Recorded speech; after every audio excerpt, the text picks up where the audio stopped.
Okay, start mo na. Okay na. Good morning, sir. We are the Group 6, and this is the 03 laboratory exercise. So let's begin. In the first picture, we create a table name accounts and transact underscore history. In table accounts, we have a column named A underscore ID, and the data type is int. Name varchar 50 and balance decimal. Also in the table transact history, we have column named underscore ID with data type int. Date as date, amount as decimal, and A underscore ID as int. Next is we use insert into to put a values to each columns as you can see in the picture. Lastly, we use select ano, asterisk from to display the table accounts and transact underscore history.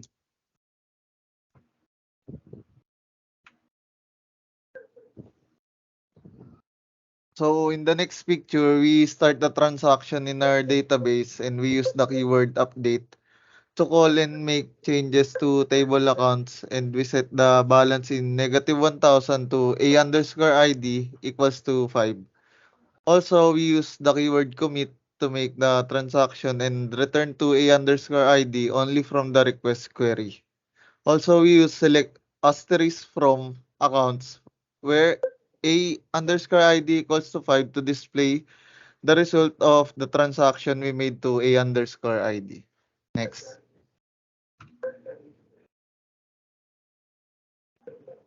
So in third slide, we begin the transaction by using insert into in table accounts to add AID 6, name Clint and balance with 19,000. Also we use insert into to table transact history to add a value. As you can see in the picture. Furthermore, we use keyword wait for delay to delay it for a milliseconds and select asterisk from accounts to display the output. Next, please. This third transaction, the transaction is set transaction isolation level reportable read. This line set the transaction isolation level to repeatable read. This isolation level ensure that the data read during the transaction will remain consistent and will be modified by other transactions until this transaction is complete. And the next is the begin transaction. And update set balance equal balance 500 where in the A asterisk ID equal 1. This line attempting to update record in the account table. It is trying add 500 to the balance and column where in the AID is equal to 1.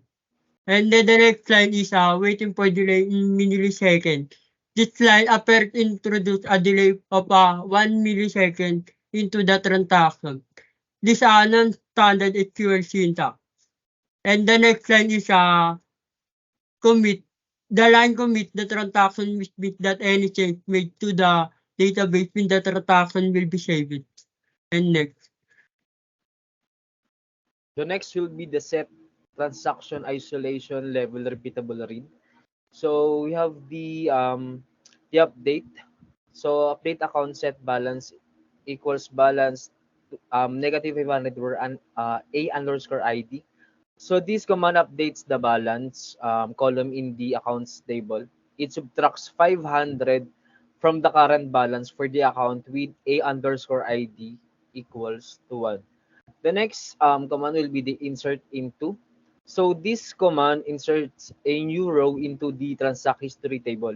It records a transaction with P underscore ID equals to 3, a date of August 28, 2020, and an amount of -500, which indicating a withdrawal, and the A underscore ID is equals to 1. So wait for the delay is 001 This command introduces a delay of 1 second before proceeding with the next command.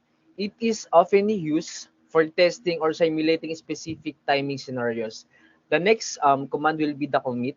So this command completes the transaction and makes the changes permanent in the database. If the transaction is successful, the changes made by the update and insert commands will be saved.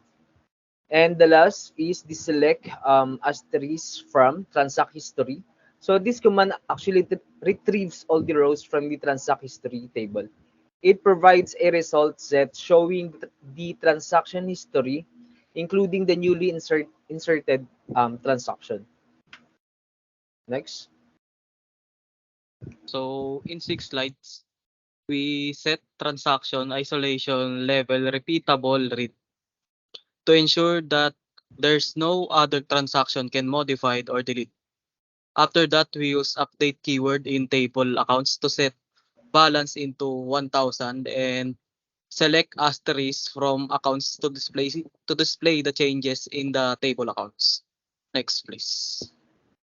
So this is the last feature. So we have really set transaction isolation level serializable. So this command actually this is the level that ensures that concurrent transaction cannot modify the data being assessed by the current transaction until it completes, and it provides the highest level of isolation but may lead to increased contention and potential blocking. The next is the insert into account values. This command inserts a new row into the accounts table. It adds a record with a underscore ID, a name of Natasha, and a balance of 9,000. The next command will be the select from. This command retrieves all the rows from the accounts table. It provides a result showing the current state of table, including the newly inserted row. And the next command will be the commit.